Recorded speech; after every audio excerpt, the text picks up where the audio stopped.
Jeff Cohen has worked in just about every angle of the media. He's been in the media as a producer and a host and a commentator on MSNBC, CNN, and yes, Fox News.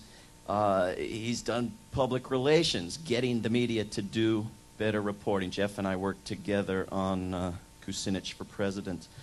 And he has done media criticism and some of the best of it. And he has a book about his experiences embedded in the corporate media called Cable News Confidential that I highly recommend.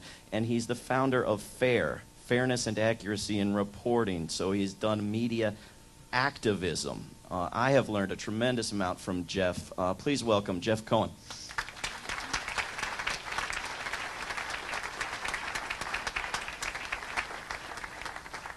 Thank you very much. I'll try to talk fast.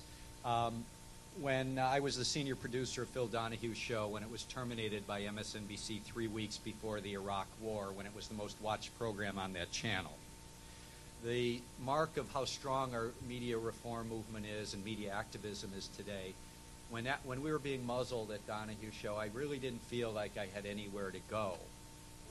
Move On hadn't exercised the clout that we've seen from them in succeeding years. Conferences like this just didn't seem to be where they are now.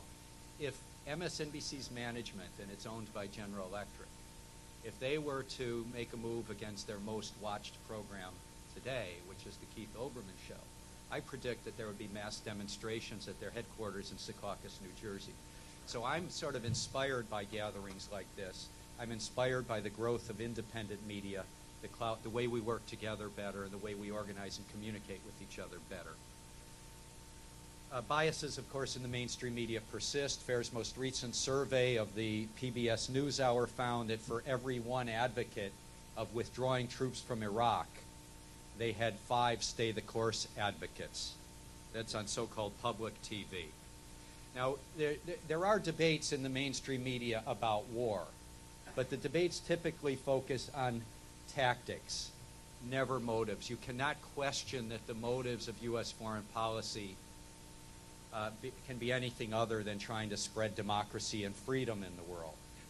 But you can debate all you want the tactics. Did we have enough troops? Was the occupation botched? Those kinds of debates happen all the time in the mainstream media.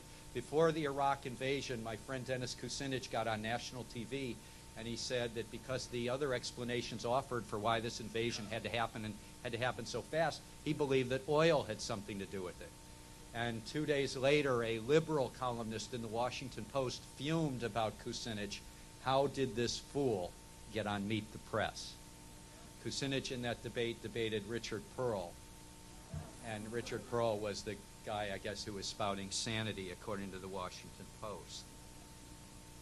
When Donahue was terminated, an internal memo leaked out that was never supposed to become public. And it said, Donahue represents, quote, a difficult face for NBC in the time of war. He seems to delight in presenting guests who are anti-war, anti-Bush, and skeptical of the administration's motives, unquote. In other words, it's that taboo of saying that maybe the motives aren't freedom and democracy, maybe they're empire, maybe it's oil, maybe it's military bases in the Middle East, maybe it's domestic politics, maybe it's Israel. If you bring up other reasons for why that ridiculous invasion happened, well, you're off the political spectrum. You're outside of it.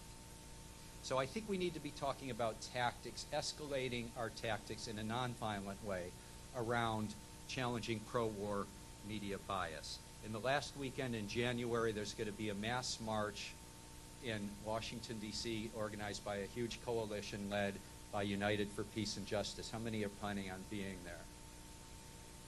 On the I work with a group called Progressive Democrats of America that's a big part of that coalition. If you don't know about this group, they work with the best Congress members.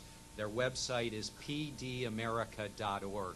If you don't know about this group, you got to get to know about it. But they're part of it. What we're proposing is that when there's all these activists here, Saturday is the big march, Monday is the lobbying in the halls of Congress. We're just thinking that maybe on Saturday, besides marching as we usually do, maybe we should also pick a media target. And one of the most important media targets in the country that is responsible for, in many ways, the complicity in this invasion, it's the Washington Post. The Washington Post had, in the 6 or 7 months before the invasion, nearly 30 pro-war editorials. The op-ed page, which normally you would try to count on to give an opposing view, also dominated by hawks. When Colin Powell gave his speech at the United Nations, the whole spectrum on Washington Post op-ed page, from right to so-called left, praised that speech. When Al Gore spoke out against the invasion before it happened, he was ridiculed on the Washington Post op-ed page. And then a few months ago, adding insult to injury, Washington Post added a new columnist to their staff, the speechwriter for Bush, who wove a lot of the fancy language behind these lies, like the smoking gun maybe in the shape of a mushroom cloud. What's his name? Michael Gerson? Michael Gerson was hired as an op-ed columnist for the Washington Post. So I think that when we organize around the war, we also need to organize around some of the institutions that have played such a huge role in the war, and that includes media institutions like the Washington Post. Thank you very much.